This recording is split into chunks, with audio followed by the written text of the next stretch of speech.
Arteries are thick walled and have narrow lumen as compare to veins. सही बात है, statement 1 ठीक है, ठीक है मैम ए ही होगा इसका आंसर।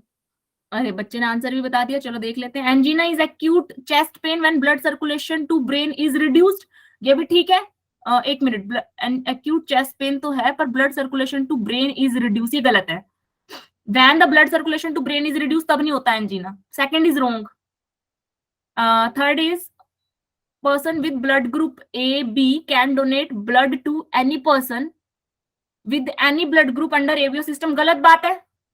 थर्ड में किसी को डाउट है कि गलत क्यों करो? Calcium ions play a very important role in blood clotting, सही है। मैंने शायद बताया भी था तुम्हारी क्लास में कि तुम्हें बहुत डिटेल में क्लॉटिंग को नहीं जानना, पर तुम्हें इतना पता होना चाहिए कि क्लॉटिंग के अंदर कैल्शियम आयन का रोल होता है।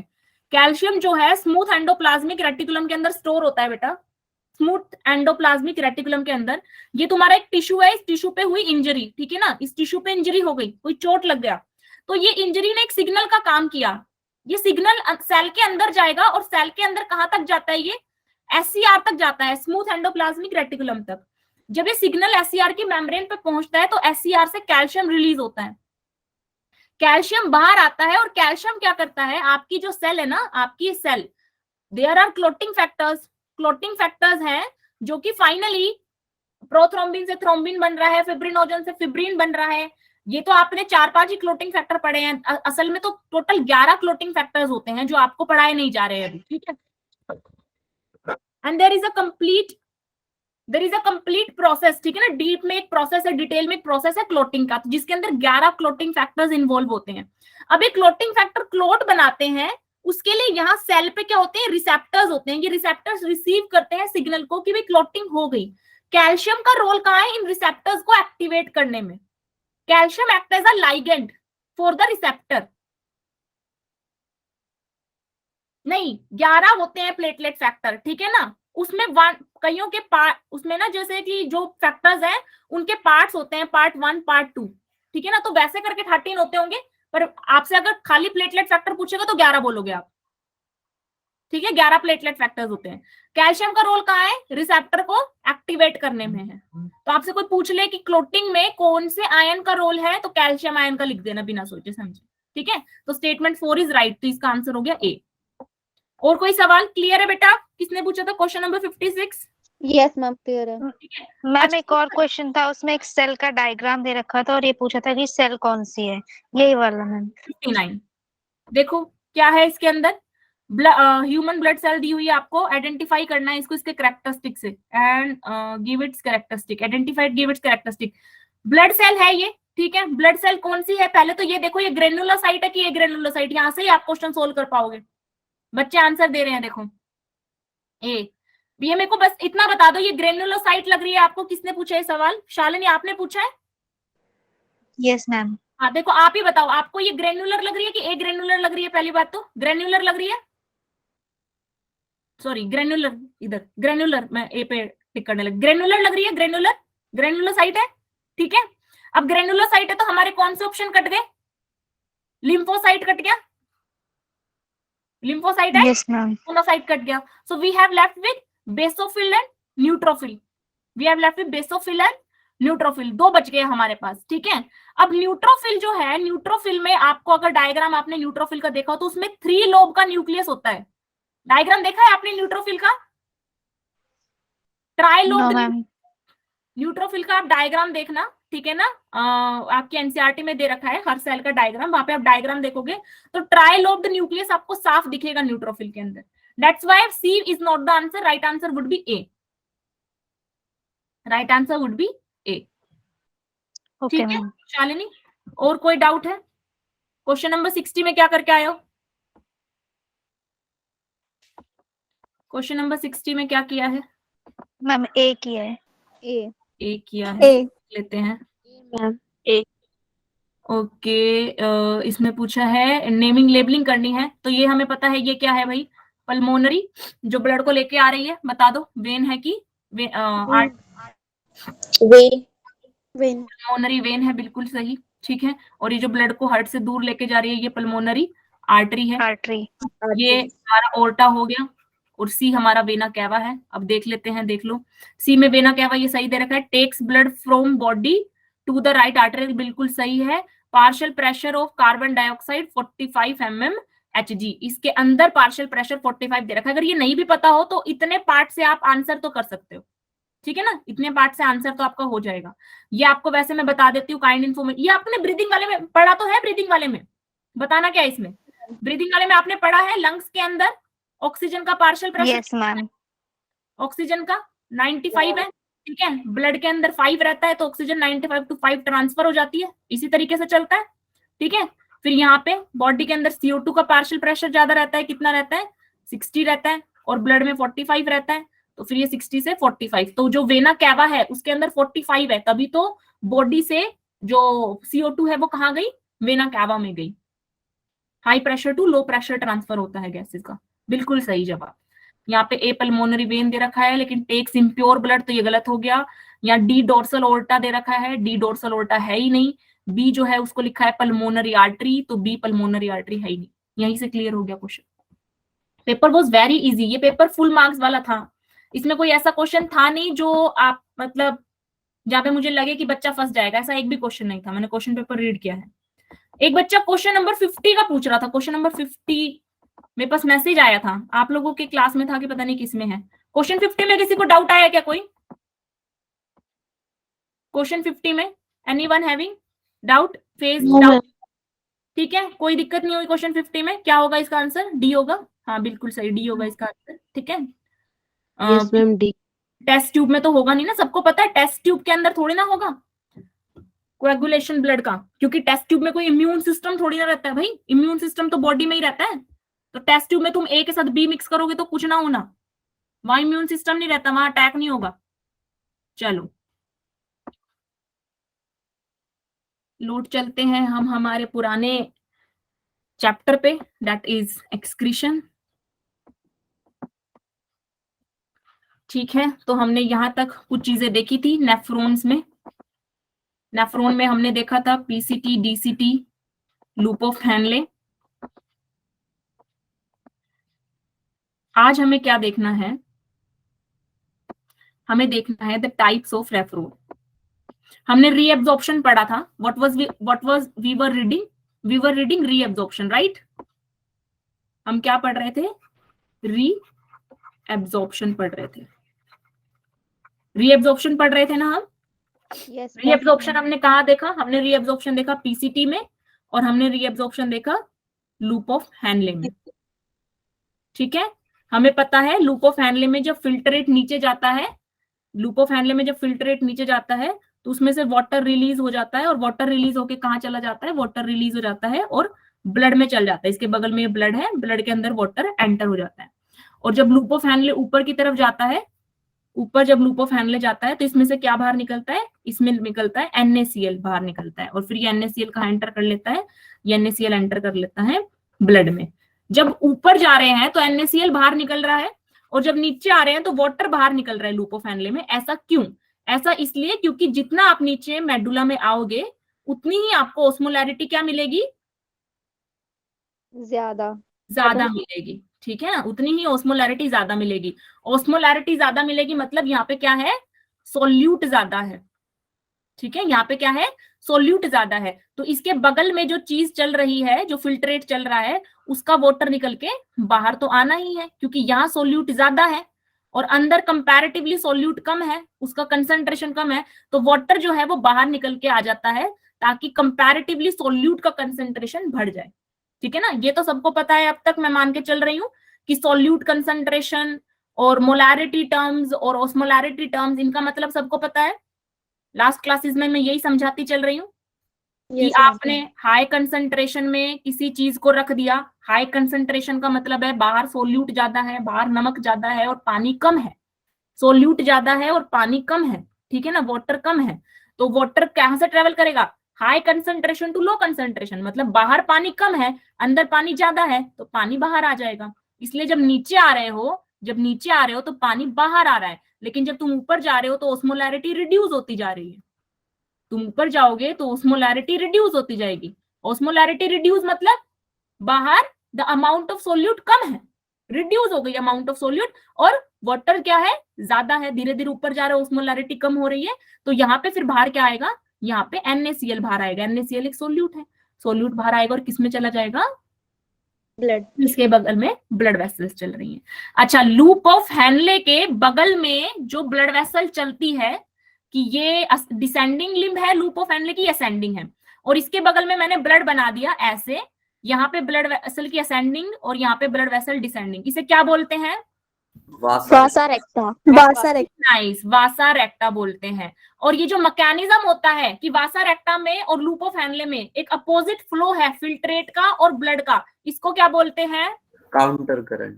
Very nice, counter current mechanism. आपके स्कूल के एग्जाम के दो most popular subjective question, one is counter current mechanism, other is urine formation, और हमारी क्लास के बच्चों को दोनों में से जो भी आएगा वो कर देंगे। काउंटर करंट मैकेनिज्म आए तो इसी डायग्राम को ढंग से बनाया ना, फेयर तरीके से दिखाया ना कि लूप ऑफ हैनले में फिल्ट्रेट नीचे चल रहा है, और दिखा के आना कि वासा रेक्टा में ऊपर चल रहा है, और वाटर और NaCl का आवागमन दिखाया ना, और फिर उसी जो तुमने चीज बनाई है उसी को शब्दों में लिखा ना। यूरिन फॉर्मेशन आए तो पहले ही लाइन में 3 स्टेप होते हैं और तीनों स्टेप को एक्सप्लेन कर देना। अल्ट्रा फिल्ट्रेशन में तुम्हें पता है ग्लोमेरुलस और बोमन कैप्सूल का रोल है, रीएब्जॉर्प्शन में पहला रोल पीसीटी का, दूसरा लूप ऑफ हैनले का, तीसरा डीसीटी का, और चौथा कलेक्टिंग डक्ट का। डीसीटी और कलेक्टिंग डक्ट आज हम पढ़ रहे हैं, और पांचवा सिक्रीशन जो आज हम पढ़ रहे हैं। देखो, हमने रीएब्जॉर्प्शन पीसीटी और लूप ऑफ हैनले में देखा है, अब हम देखेंगे रीएब्जॉर्प्शन इन डीसीटी। रीएब्जॉर्प्शन इन डीसीटी, डीसीटी में रीएब्जॉर्प्शन कैसे हो रहा है। तो पॉइंट नंबर 1, ये नीट के लिए इंपॉर्टेंट पॉइंट है, अंडरलाइन कर लो चाहे लिख लो। डीसीटी में कंडीशनल रीएब्जॉर्प्शन है। डीसीटी में क्या है, कंडीशनल रीएब्जॉर्प्शन है वाटर का। What does it mean by conditional here, conditional का क्या मतलब है यहाँ पे, बहुत ध्यान से सुनना, बहुत इंपॉर्टेंट कॉन्सेप्ट है यहाँ पे। यहीं से निकलेगा तुम्हारा एक नया टॉपिक, RAAS पढ़ा है एनसीईआरटी के अंदर, रेनिन एंजियोटेंसिन मैकेनिज्म। हाँ जी,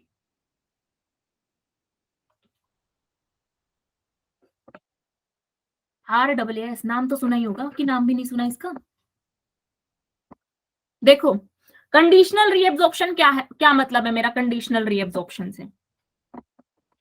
जो डीसीटी के अंदर रीएब्जॉर्प्शन होता है ना, रीएब्जॉर्प्शन, इसका क्या मतलब है, इसका मतलब है कि reabsorption in DCT occur via influence of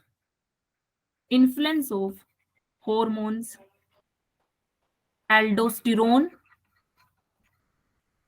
and ADH। ADH मतलब एंटी डायूरेटिक हार्मोन, लिख लो चाहे, anti diuretic hormone. Reabsorption in DCT occur by the influence of hormones, इसलिए कंडीशनल है, मतलब ये हार्मोन आएंगे तो पानी का बहुत तगड़ा वाला रीएब्जॉर्प्शन डीसीटी में होगा, ये हार्मोन नहीं आएंगे तो पानी का तगड़ा वाला रीएब्जॉर्प्शन डीसीटी में नहीं होगा। अब ये हार्मोन कब आएंगे, क्यों आएंगे, कैसे आएंगे, और डीसीटी में रीएब्जॉर्प्शन कैसे होगा वो देखते हैं। देखो होता क्या है, यहाँ पे आ जाओ। होता क्या है, हमारी बॉडी के अंदर 2 टाइप के नेफ्रॉन होते हैं, कॉर्टिकल नेफ्रॉन और एक और होता है, second one is juxtaglomerular nephron. Cortical nephron और juxtaglomerular nephron. Cortical nephron वो है, कॉर्टिकल नेफ्रॉन हमारी बॉडी में 85% है, जक्स्टा ग्लोमेरुलर नेफ्रॉन 15% है बॉडी में। मैं आप लोगों को हार्मोन तक लेके आऊंगी, देखना कैसे लेकर आऊंगी, ध्यान रखना अपना स्क्रीन पे, और कान मेरी आवाज सुनते रहें बस। कॉर्टिकल नेफ्रॉन बॉडी में कितनी मात्रा में प्रेजेंट है, डायरेक्ट सवाल आ जाता है। Distribution of cortical nephrons in the kidney 85%। अगर टोटल तुम्हारी किडनी में 100 नेफ्रॉन है तो उसमें से 85 कॉर्टिकल है और 15 जक्स्टा ग्लोमेरुलर टाइप के हैं। पॉइंट नंबर 1 क्लियर है यहाँ पे। पॉइंट नंबर 2 है कि जो कॉर्टिकल नेफ्रॉन्स हैं उनका मोस्ट ऑफ द पार्ट जो है वो कहां रहता है, वो कॉर्टेक्स में रहता है। अब एक बात बताओ, जब तुमको किडनी पढ़ाया था जब तुमको किडनी पढ़ाया था तो बताया था किडनी में कॉर्टेक्स होता है और मेडुला होता है, Yes, ठीक है। ma'am. तब Yes, तुमको बताया था कि यहाँ पे Yes, ma'am. ग्लोमेरुलस और पीसीटी रहता है और उसके बाद फिर अंदर लूप ऑफ हैनले चला जाता है। अब अगर मैं एक कॉर्टिकल नेफ्रॉन बना रही हूँ तो एक कॉर्टिकल नेफ्रॉन देखना मैं कैसा बनाऊंगी। एक कॉर्टिकल नेफ्रॉन में ऐसा बनाऊंगी कि मैं उसका मोस्ट ऑफ द पार्ट जो है वो कॉर्टेक्स में ही रखूंगी। लूप ऑफ हैनले मैंने नन्ही सी बनाई है, देखो ये नन्ही सी लूप ऑफ हैनले तुम्हें दिख रही है, रिड्यूस्ड लूप ऑफ हैनले, क्योंकि सिर्फ loop of Henle he medulla में रहती है, बाकी पार्ट तो कॉर्टेक्स में रहता ही है। तो अगर मेरे को इस नेफ्रॉन का अधिकतर हिस्सा कॉर्टेक्स में रखना है तो मैं इसकी लूप ऑफ हैनले को छोटा कर दूंगी। वहीं पे मैं एक दूसरी किडनी बना रही हूं, एक दूसरी किडनी, और उसमें भी सेम मेडुला बनाया हमने, ठीक है। और उसमें क्या हो रहा है, उसमें क्या हो रहा है, उसमें पीसीटी है, डीसीटी है, लेकिन उसमें देखो लूप ऑफ हैनले कितना लंबा है, दिखाई दे रहा है, Yes, ma'am. ठीक है। ये जक्स्टाग्लोमेरुलर नेफ्रॉन है और ये कॉर्टिकल नेफ्रॉन है। तो बात समझ आई। पॉइंट नंबर 2 क्या होगा, loop of Henle highly developed, loop of Henle highly developed. तुम्हारे क्वेश्चन आ जाएगा, क्या क्वेश्चन आ जाएगा, 2 मार्क्स में क्वेश्चन आ जाएगा, differentiate between cortical nephron and juxtaglomerular nephron. Point number 1 ये लिखोगे, पॉइंट नंबर 2 ये लिखोगे, पॉइंट नंबर 2। पॉइंट नंबर 3 क्या लिखोगे, पॉइंट नंबर 3 लिखोगे कि यहाँ पे कॉर्टिकल नेफ्रॉन के अंदर वासा रेक्टा जो है एब्सेंट है, लिखना वासा रेक्टा, ये लिखा हुआ है देखो, वासा रेक्टा एब्सेंट है और यहाँ वासा रेक्टा प्रेजेंट है। भाई सीधी सी बात है, इतनी नन्ही सी लूप ऑफ हैनले है, इसके लिए क्या वासा रेक्टा, इसके लिए कोई वासा रेक्टा नहीं चाहिए। ऐसे ब्लड जो है, ब्लड की एक कैपिलरी इसकी तरफ घूम जाती है, बस उतना ही काफी है। यहाँ पे चाहिए वासा रेक्टा, यहाँ वासा रेक्टा चाहिए, यहाँ वासा रेक्टा चाहिए। जहां लूप ऑफ हैनले इतना लंबा है वहां वासा रेक्टा चाहिए, जहां लूप ऑफ हैनले इतना सा है वहां कोई वासा रेक्टा नहीं चाहिए। तो कॉर्टिकल नेफ्रॉन में पॉइंट 3 क्या लिखोगे, नो वासा रेक्टा, और जक्स्टाग्लोमेरुलर में देयर इज वासा रेक्टा। अब देखो तुमने दोनों टाइप के नेफ्रॉन समझ लिए, ठीक है। तो यहाँ पे हम एक नेफ्रॉन ड्रॉ कर रहे हैं, यहाँ पे हमने एक नेफ्रॉन ड्रॉ किया, ये देखो यहाँ पे, ये मैंने नेफ्रॉन ड्रॉ करने को होमवर्क तुमको दिया था, यस मैम। किस किसने किया, मैंने किया है। अरे वाह, भेजना मुझे, ठीक है ना, send it to me, yes ma'am. ठीक है। और बाकी के बच्चियां, बच्चियां बच्चे, हाँ जी, कि कोई बात नहीं अब तो हम बड़े हो गए हैं। मैम हम कोई छोटे बच्चे हैं क्या जो हमें होमवर्क देंगे, हम कोई छोटे बच्चे हैं क्या, छोटे बच्चे ही बने रहो बालको, बड़े नहीं हो अभी, तुम छोटे ही बच्चे हो, ठीक है। देखो क्या बनाया है, ठीक है ठीक है, करा है तो मुझे भेज देना, मैं देखती हूँ आप लोगों की ड्राइंग, मेरे से तो बेटर ही होगी। चलो देखो क्या बनाने की कोशिश की गई है, बनाने की कोशिश की गई है नेफ्रॉन, समझ तो आ रहा होगा, इतनी भी गंदी नहीं है बच्चों कि तुम हंस दो। देखो नेफ्रॉन के अंदर हमारे पास 2 तरीके के रिसेप्टर्स होते हैं, नेफ्रॉन में हमारे पास 2 तरीके के रिसेप्टर होते हैं। पहला रिसेप्टर नंबर 1 मैक्यूला, एम से मैक्यूला, डी से डेंसा, सी से cell, macula densa cell, municipal department नहीं है ये, मैक्यूला डेंसा सेल्स। और दूसरा क्या है, दूसरा है जक्स्टाग्लोमेरुलर सेल्स। देखो यहां पे ये जो आ रहा है ये क्या है, बताना जरा मुझे, ये क्या है, ये एफेरेंट आर्टेरियोल है, ये इफेरेंट आर्टेरियोल है। Yes, ma'am. Yes, ma'am. Efferent arteriole में एक सेल्स हैं जिन्हें बोला मैक्यूला डेंसा सेल्स, और आपकी डीसीटी में एक सेल्स हैं, आपकी डीसीटी में एक सेल हैं जिन्हें बोला जक्स्टाग्लोमेरुलर सेल्स। क्या बोला, जक्स्टाग्लोमेरुलर सेल्स। यहां तक कहानी समझ आती है? मैंने क्या कहां से शुरुआत करी थी? शुरुआत करी थी डीसीटी की रीएब्जॉर्प्शन से।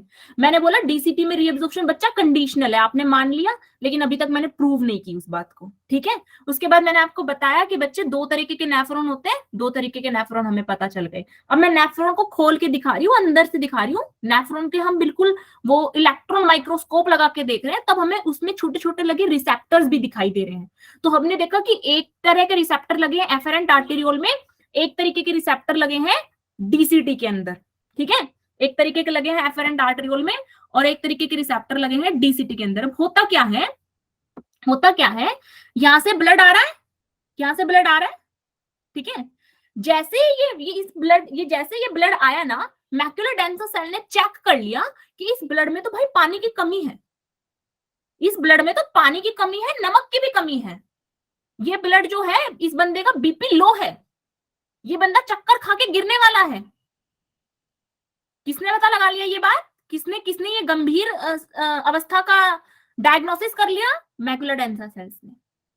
मैकुलर डेंसा सेल ने कहा कि इस बंदे को तो चक्कर आने वाले हैं, इस बंदे में नमक कम है, इस बंदे में पानी कम है, इस बंदे का बीपी कम है।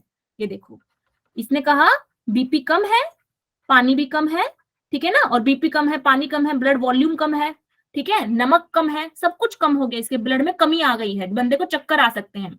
इसने तेज से आवाज लगाई और तेज से आवाज लगा के कहा कि जक्स्टा सेल्स, जक्स्टा भाई रीएब्जॉर्प्शन करा देना, रीएब्जॉर्प्शन करा देना, जितना हो सकता उतना करा देना, क्योंकि भाई ब्लड में जो है पानी और नमक की कमी हो गई है, ब्लड का प्रेशर कम है, ब्लड का वॉल्यूम कम है, भाई देख लेना, संभाल लेना भाई, संभाल लेना। तो ये कहता है कि तू चिंता मत कर, मैं संभाल लूंगा। क्या कहता है? तू चिंता मत कर, मैं संभाल लूंगा। और ये संभाल लेता है। देखो यहाँ पे जब आता है, यहाँ पे जब फिल्ट्रेट आता है, ठीक है, तो इस फिल्ट्रेट में से maximum amount of water NaCl सब क्या हो जाता है? रीएब्जॉर्ब हो जाता है। ये क्या बनाई है मैंने यहाँ पे?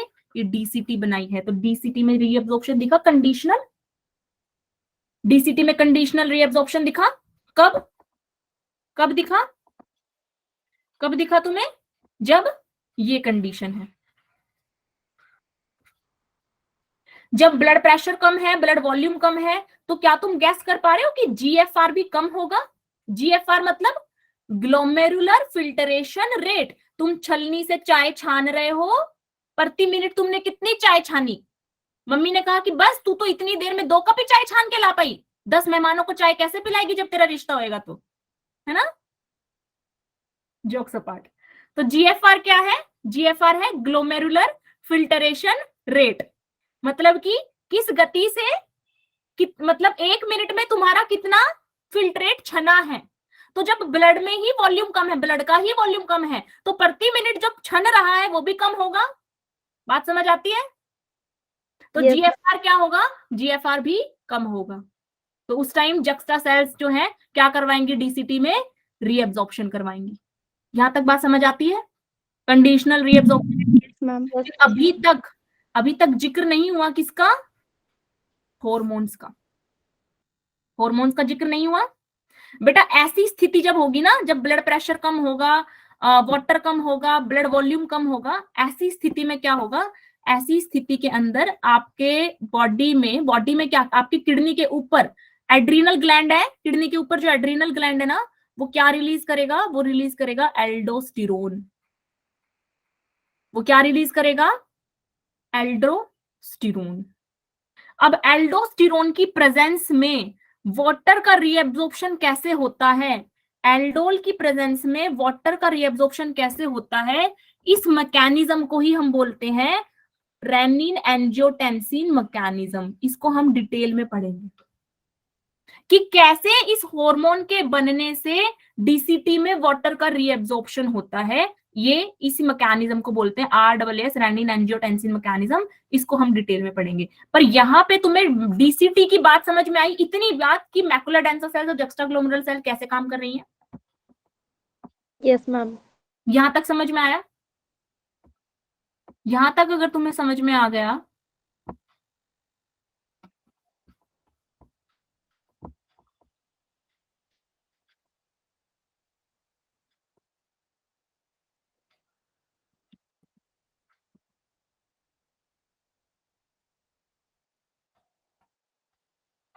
अब जो हम देखेंगे that will be renin angiotensin mechanism.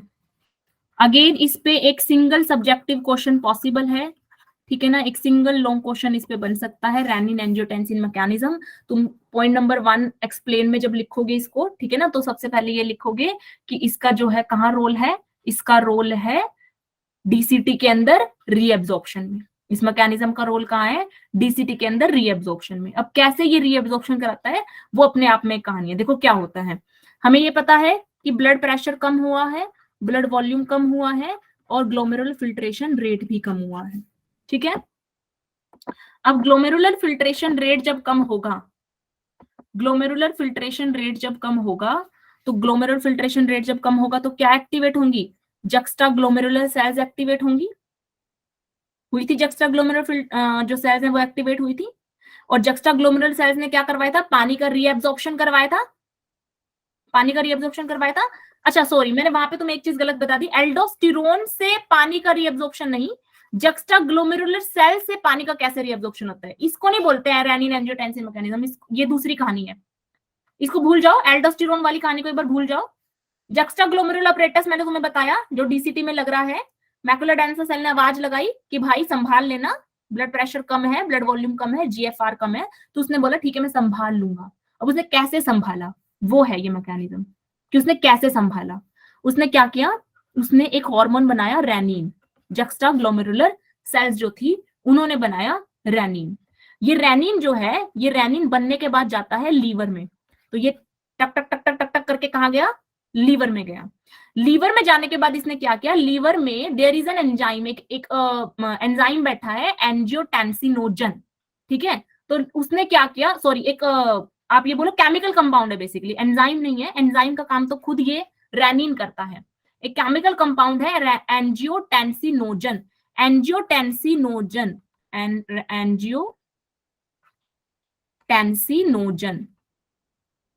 Angiotensinogen को रेनिन ने कन्वर्ट कर दिया किसमें, एंजियोटेंसिन 1 में। एंजियोटेंसिनोजन को रेनिन ने कन्वर्ट कर दिया एंजियोटेंसिन 1 में, और एंजियोटेंसिन 1 को कन्वर्ट कर दिया एंजियोटेंसिन 2 में। ये सारी कहानी अभी तक लीवर में ही हो रही है। क्या हुआ, हुआ क्या,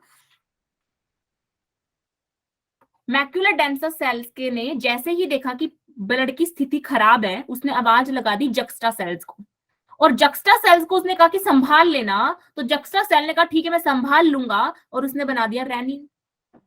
अब रेनिन उसने बना दिया, रेनिन गया लीवर में, रेनिन गया लीवर में, और लीवर को कहा कि भाई ऊपर गड़बड़ चल रही है, तो फटाफट से रेनिन ने कहा कि फटाफट से एंजियोटेंसिन सेकंड बनाना है अपने को, तो वो जुट गया प्रोसेस में, एंजियोटेंसिन सेकंड बनाने की प्रोसेस में, एंजियोटेंसिनोजन, फिर एंजियोटेंसिन फर्स्ट और फिर एंजियोटेंसिन सेकंड। अभी एंजियोटेंसिन सेकंड क्यों बनवाया रेनिन ने, क्या कारण था कि इसने एंजियोटेंसिन सेकंड बनवा दिया, क्या कारण था, दो कारण थे। पहला कारण क्या था, एंजियोटेंसिन सेकंड जो है जब ब्लड में घुल जाता है, ब्लड के अंदर जाता है, तो क्या करता है, ब्लड की वेसल्स को कंस्ट्रिक्ट करता है। तुम्हारी पाइप में पानी चल रहा है और तुमने पाइप को दबा दिया, तो पानी का प्रेशर बढ़ जाएगा कि घट जाएगा, ये बताना। मैम बढ़ जाएगा, पानी का प्रेशर बढ़ जाएगा, सिंपल सी बात है, ठीक है। हमारी समस्या हमारी समस्या क्या थी, बॉडी ने क्या फेस किया, बॉडी ने फेस किया लो बीपी, लो बीवी और लो जीएफआर, यही था बॉडी के अंदर।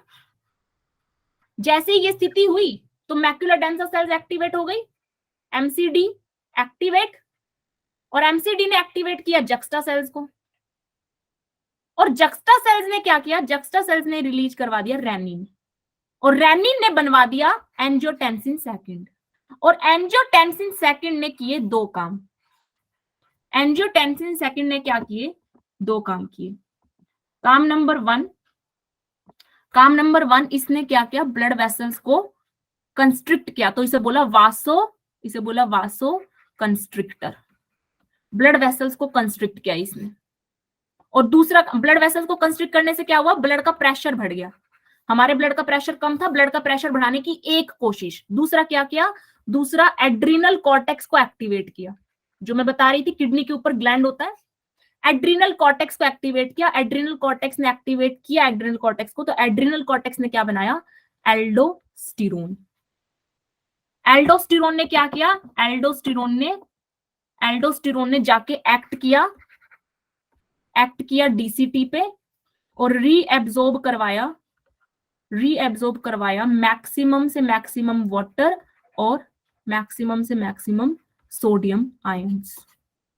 तो बॉडी ने पूरी कोशिश करी कि कैसे करके हम वापस से कैसे करके हम वापस से ब्लड का बीपी भी बढ़ाएं, ब्लड का वॉल्यूम भी बढ़ाएं, और अगर ये दोनों इंक्रीज होंगे तो जीएफआर अपने आप ही इंक्रीज हो जाएगा।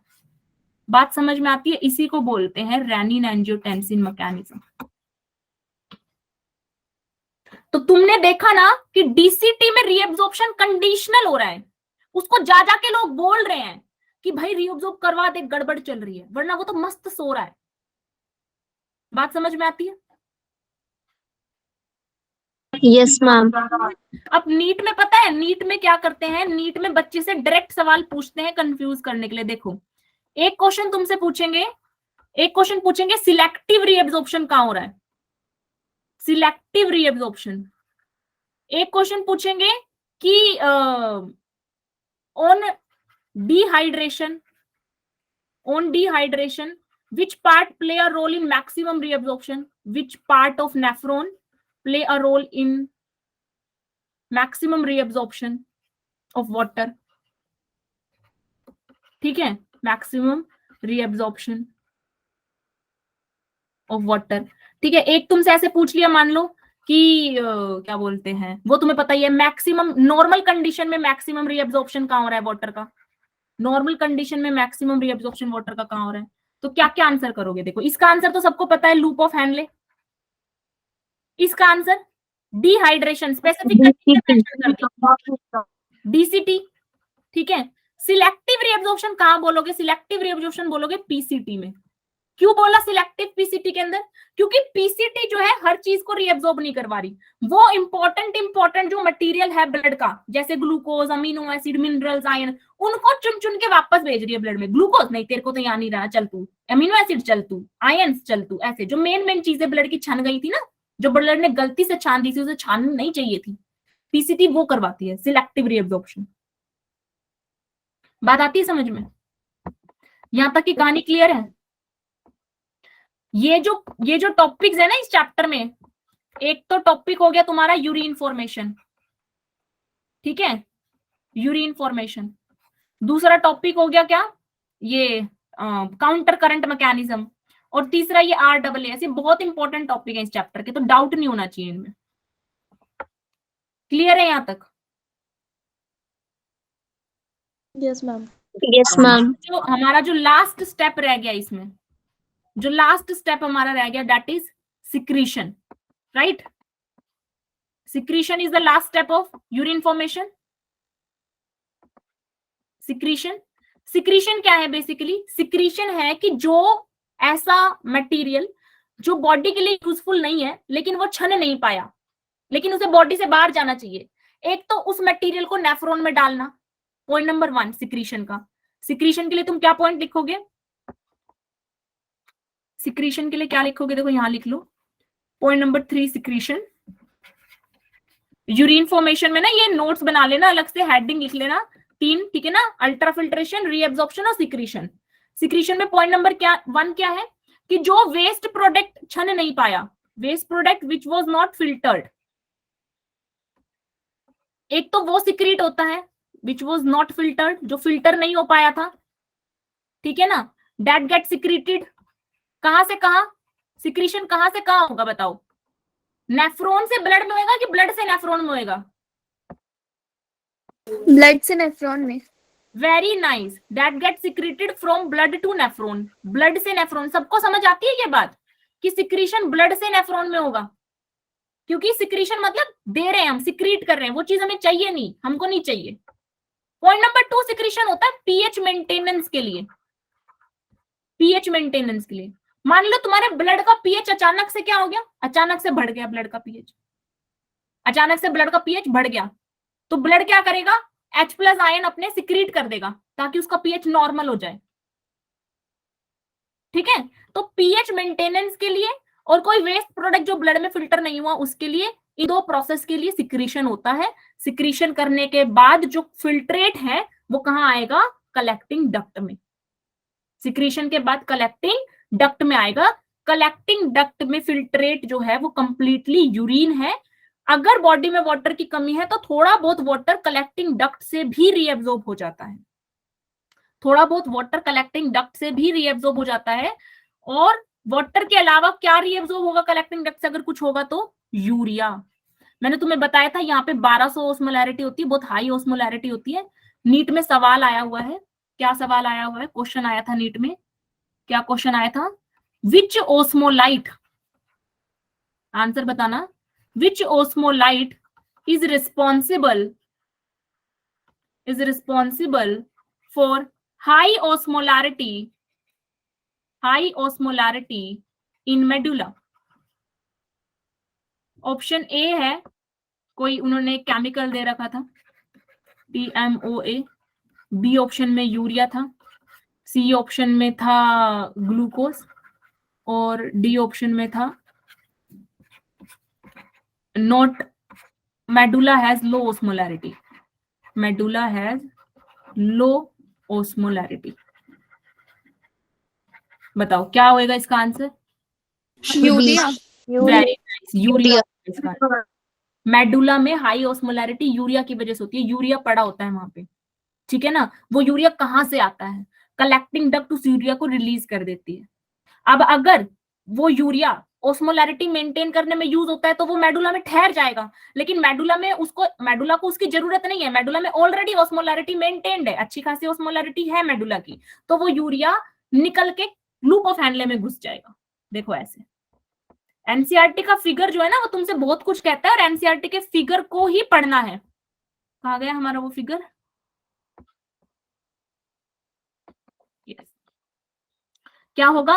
ये देखो कलेक्टिंग डक्ट से, दिखाई दे रहा है फिगर, कलेक्टिंग डक्ट से यूरिया आया है, ठीक है। अगर यूरिया यहाँ पे स्टे कर जाता है मेडुला में, दैट मीन्स ये यूज हो गया ऑस्मोलैरिटी मेंटेन करने में, और मेडुला की ऑस्मोलैरिटी ठीक है, उसे नहीं चाहिए, तो यूरिया बाहर निकल के लूप ऑफ हैंडले में घुस जाता है। तो कुछ यूरिया यहाँ ठहर जाएगा और कुछ यूरिया जो है कहाँ चला जाएगा? इस लूप ऑफ हैंडले में, और लूप ऑफ हैंडले से फिर वो ऊपर, और फिर फाइनली घूमते घूमते घूमते घूमते कलेक्टिंग डक्ट में, और कलेक्टिंग डक्ट के बाद कहाँ जाता है फिल्ट्रेट? कलेक्टिंग डक्ट के बाद कहाँ जाएगा? रीनल पेल्विस, याद है किडनी का फिगर? रीनल पेल्विस के बाद यूरेटर, और यूरेटर के बाद यूरिनरी ब्लैडर। दिखाई दे रहा है? ठीक है, यहाँ पे आ गया आप, कलेक्टिंग डक्ट ने, सारी कलेक्टिंग डक्ट ने मिलके फिल्ट्रेट को यहाँ डाल दिया, यहाँ यूरिन डाल दिया, then urine comes into renal pelvis के बाद यूरेटर, और यूरेटर के बाद यूरिनरी ब्लैडर जो कि एक स्टोरेज बैग है, और यूरेटरी ब्लैडर के बाद urethral openings and then out. ठीक है, तो लास्ट आपका टॉपिक है इस चैप्टर का जो आपको पढ़ना है, एक यूरिन बना किसका हुआ है, यूरिन का कंपोजिशन। यूरिन बनता कैसे ये देख लिया आपने, फिल्ट्रेशन, रीएब्जॉर्प्शन, सिक्रीशन, तीनों स्टेप देख लिए। ठीक है, हार्मोन रेगुलेशन भी देख लिया वाटर के रीएब्जॉर्प्शन में। ठीक है, अभी क्या रहता है मेन जो चीज देखनी कि यूरिन बना किसका हुआ है, यूरिन का कंपोजिशन, और लास्ट छोटा मोटा टॉपिक है मिक्सचुरेशन एंड ऑल। ठीक है, तो वो हम देखेंगे, then we will end the chapter. देखो यूरिन कंपोजिशन, यूरिन कंपोजिशन,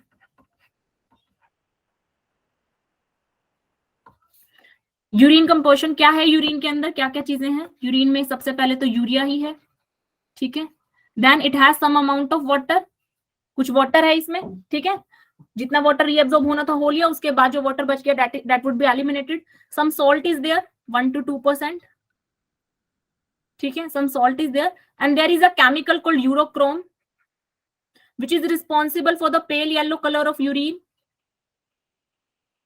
ठीक है, this is the normal composition of a urine, urine का नॉर्मल कंपोजिशन है। अब मान लो कि some person has glucose along with these things, उसके यूरिन में ग्लूकोज भी मिला, that's why urine is a very important, क्या बोलते हैं, very important way to diagnose anything, ठीक है ना। यूरिन टेस्ट सबसे नॉर्मल टेस्ट, सबसे कॉमन टेस्ट किसी भी चीज को डायग्नोज करने का, कोई भी एबनॉर्मेलिटी बॉडी में है डायग्नोज करने के लिए। Why we go to the urine test, क्योंकि उसमें फिर यूरिन की नॉर्मल कंपोजिशन से हट के चीजें मिलेंगी। जैसे कि let suppose if you find glucose in the urine, then आपको पता है the patient will be diabetes, ठीक है।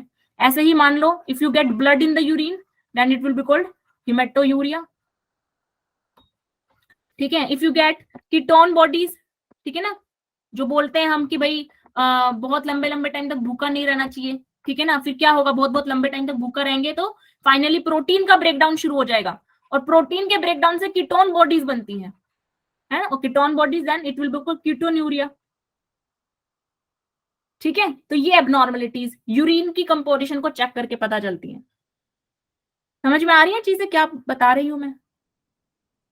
झुलमुल तो नहीं हो गया दिमाग के अंदर? Everything clear till now? Yes ma'am. Everything clear, ठीक है ना। देखो चैप्टर कितना इंटरेस्टिंग है, कितनी चीजें तो आपको पता चली हैं।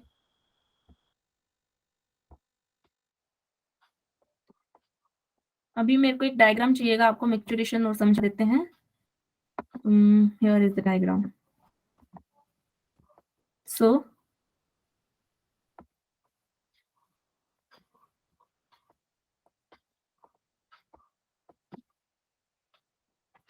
मिक्सचुरेशन आपके एनसीईआरटी में थोड़ा सा मेंशन कर रखा है, ठीक है ना, तो थोड़ा सा आपको पता होना चाहिए उसके बारे में। It's not a very lengthy topic.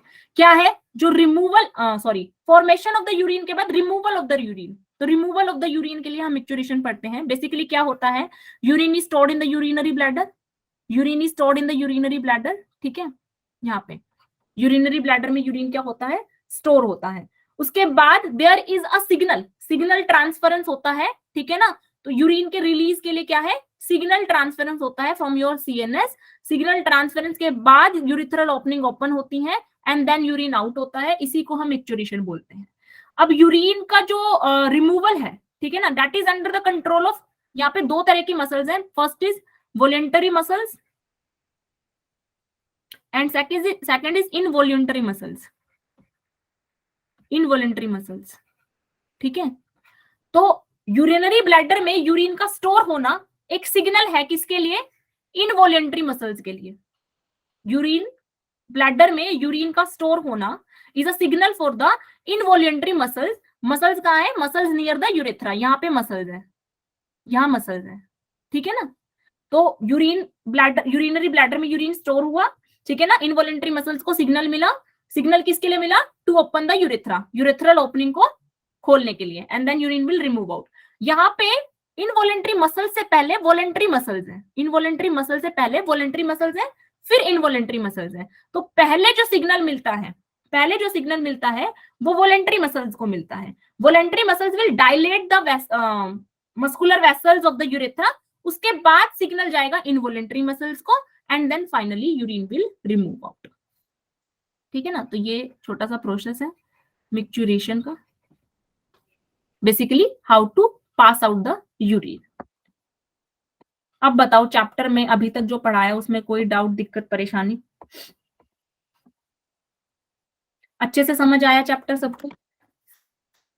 आज मुझे नया चैप्टर भी स्टार्ट करना था आप लोगों के साथ, न्यूरो वाला, बट हो नहीं पाया हमारा स्टार्ट। कल हमारा क्लास है क्या? मैम वेडनेसडे को है। वेंसडे को है ना, ठीक है। तो मे बी हम वेंसडे को ही स्टार्ट कर पाएंगे, और ठीक है, तो फिर वेंसडे को देखते हैं, हम स्टार्ट करते हैं नया चैप्टर। और यहां तक कोई डाउट है तो आप पूछ लीजिए, then we will end our class. Everything clear? Ketonuria क्या है, यूरिन में कीटोन बॉडीज का प्रेजेंस अगर है ना श्रेष्ठी, तो उसे कीटोन्यूरिया कहेंगे। कीटोन बॉडीज कब बनती है, एक तरीका है कीटोन बॉडी तब बनती है जब क्या है, जब आपका बॉडी जो है बहुत लंबे टाइम से आप बॉडी को कुछ कंज्यूम नहीं करवा रहे, कोई ग्लूकोज वगैरह नहीं मिल रहा, तो बॉडी फाइनली प्रोटीन का ब्रेकडाउन शुरू करती है। प्रोटीन के ब्रेकडाउन पर there is formation of ketone bodies. याद करो रेस्पिरेशन में हमने पढ़ा था, when protein is used as a substrate for the breakdown, क्या बोलते हैं ऐसे रेस्पिरेशन को, where protein is used as a source of breakdown, as a substrate of breakdown, क्या बोलते हैं ऐसे रेस्पिरेशन को, कौन बताएगा? फ्लटिंग और प्रोटोप्लाज्मिक, याद आ रहा है कुछ? अरे बाप रे, फ्लटिंग। फ्लटिंग, बिल्कुल सही शालिनी, फ्लटिंग रेस्पिरेशन पढ़ा था ना हमने, जहाँ पे protein as a substrate use हो फॉर द ब्रेकडाउन, तो उसे फ्लटिंग रेस्पिरेशन बोलते हैं। तो प्रोटीन जब ब्रेकडाउन होता है तो कीटोन बॉडीज बनती हैं, और कीटोन बॉडीज यूरिया में अगर यूरिन के थ्रू अगर पास आउट हो रही है, then it is called ketonuria. Sphincter क्या है बेटा? स्पिंटर जो इनवॉलेंटरी मसल्स में आपके वॉल्स है ना, जब आप डाइजेशन वाला चैप्टर पढ़ते हो तो आप बहुत सारे स्पिंटर पढ़ते हो कि स्टमक से जो फूड है वो ट्रांसफर हुआ इंटेस्टाइन में, स्मॉल इंटेस्टाइन, फिर लार्ज इंटेस्टाइन, तो हर स्टेप पे स्पिंटर्स है। आप इन्हें आप ऐसा मान सकते हो कि जो इनवॉलेंटरी मसल्स है ना, उनके वॉल्स हैं, ये गेट्स हैं एक तरीके से, जो पास आउट करते हैं चीजों को। Okay. ठीक है, ओके बच्चे, we will end the class then and will meet in next class. ठीक है, तो जो डाउट अगर आपके हैं इस चैप्टर को पढ़ के आना, तो डाउट लेके आना और हम नया चैप्टर स्टार्ट करेंगे। And if I will take your extra class, I will inform you, either it will be on Wednesday or it will be on Friday, whatever be the schedule, I will inform you like that. ठीक है बच्चे, तो आप लोग most of the students तो हाँ भर ही रहे हैं कि स्कूल मिस कर देंगे, क्लास ले लेंगे। जिनका प्रैक्टिकल वाला सीन है उनके लिए मैंने बता ही दिया था आपको द सोल्यूशन। ओके बच्चे, वेलकम। ठीक है, बाय। अच्छे से समझ आ रहा है ना सबको? ऐसा तो नहीं लग रहा एग्जाम बहुत ज्यादा फोबिया है, एग्जाम की तैयारी नहीं हो रही? एग्जाम की तैयारी चल रही है ना, हेल्प मिल रहा है, लेक्चर चल रहा है तो? हाँ जी शालिनी बोली। मैम जो आपने इफरेंट आर्टरी बताई थी मैम, वो किडनी से ब्लड को दूर लेके जा रही है, तो जो ब्लड को दूर लेके जाती है वो तो वेन होती है ना? हाँ, लेकिन वो आर्टरी की ही ब्रांच है। जो रीनल आर्टरी आई है ना, वही एफरेंट आर्टरी, उसने ब्लड दिया, फिर उसके बाद ब्लड बाहर निकल गया, लेकिन वो ब्लड सीधा जा नहीं रहा ना। आपको पता है इफरेंट आर्टरियोल ने तो अपना सब कुछ खो दिया है। जो ब्लड उस इफरेंट आर्टरियोल ने तो अपना सब कुछ लुटा दिया उसने तो नेफ्रॉन में, उसे तो वापस लेना है अभी, तो वो डायरेक्ट थोड़ी ना जा रहा है, वो सब कुछ ले रहा है मालदाल, उसके बाद वो रीनल वेन बन रही है जब वो हार्ट की तरफ जा रही है। समझ में आया? ठीक है, यस यस मैम। ओके बेटा, bye bye to all of you. Bye, ma'am. Bye.